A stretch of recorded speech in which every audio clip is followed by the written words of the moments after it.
ہدیہ درود و سلام عرض کریں۔ الصلاۃ والسلام علیک یا رسول اللہ وعلی آلک و اصحابک یا نور اللہ۔ یہ محفل میلاد ہے، یہاں وہی آتے ہیں جن کو سرکار بلاتے ہیں۔ سبحان اللہ۔ یوں سمجھیے کہ ان کا ہی کرم ہے جو آپ محفل میلاد میں آئے، ورنہ تو کئی ایسے ہیں جو چوریوں میں، ڈکیتیوں میں، جھوٹ بولنے میں، ان قبیح اور گندے گناہوں میں ملوث ہیں۔ آپ حضرات اس بابرکت اور پاک محفل میں تشریف لائے ہیں، گویا اللہ تبارک و تعالیٰ کی خاص نظر عنایت اور خاص نظر کرم ہے۔ پڑھیے درود و سلام۔ الصلاۃ والسلام علیہ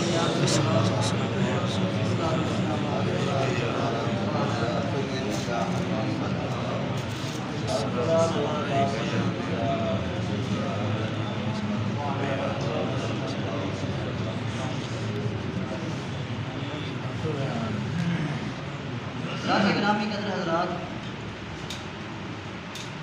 آپ تمام احباب اس بات سے بخوب واقف ہیں کہ آپ جو ہے وہ محفل میلاد میں آئے ہیں، تو زبانوں کو کھول کے رکھیں، سوچ اور فکر کو کھول کے رکھیں، اور امید ہے کہ انشاءاللہ تبارک و تعالی اللہ رب العزت نے چاہا تو آپ کچھ لے کے جائیں گے۔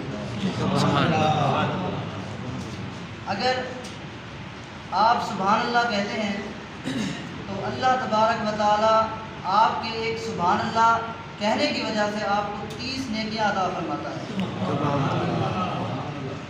10 آپ کے درجات بلند ہوتے ہیں، 10 آپ پر رحمت نازل ہوتی ہیں، اور 10 آپ کی جو ہے وہ مغفرت کے پروانے جاری ہو جاتے ہیں۔ سبحان اللہ کہنا کوئی آج بالکل چھوٹا سا لفظ ہے، لیکن اللہ تبارک و تعالیٰ کے ہاں بڑا مقبول اور باعزت والا جملہ ہے۔ تو آپ سبحان اللہ کی صداؤں میں اس محفل کو چمکتا اور دمکتا رکھیں گے تو یقیناً اللہ تبارک و تعالیٰ کی طرف سے آپ پر رحمت نازل ہوگی۔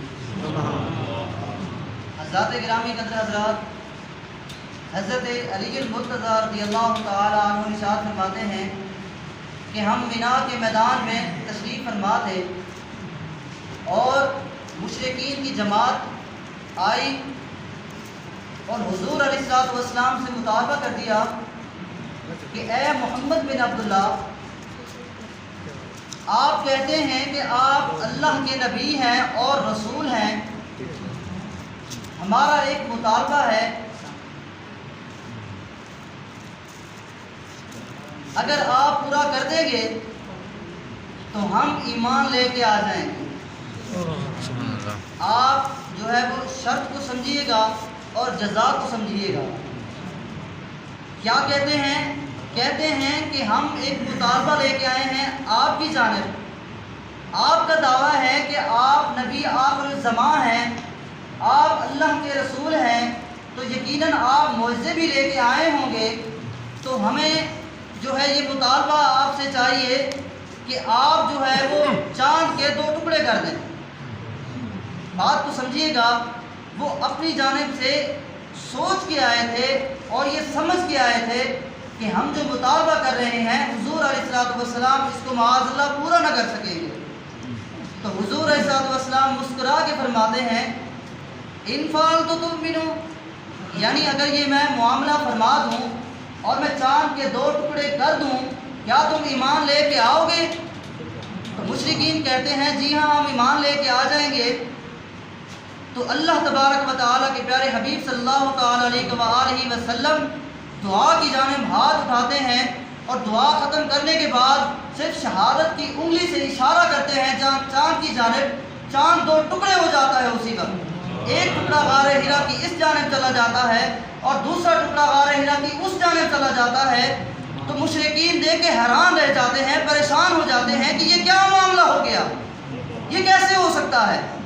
ابو جہل اس محفل میں کھڑا ہو کے کہتا ہے کہ ھذا من سحر ابن ابی قصبۃ، یہ معاملہ کس طرح ہو سکتا ہے؟ میں تو یہ سمجھتا تھا اور میں یہ جانتا تھا کہ جادو جو ہے وہ زمین پر اثر کرتا ہے، یہ کس طرح کا جادو ہے جو آسمان پر بھی اثر کرنے لگا؟ اور وہ کہنے لگے اے محمد بن عبداللہ ہم تو نہیں مانتے، پھر مکر گئے۔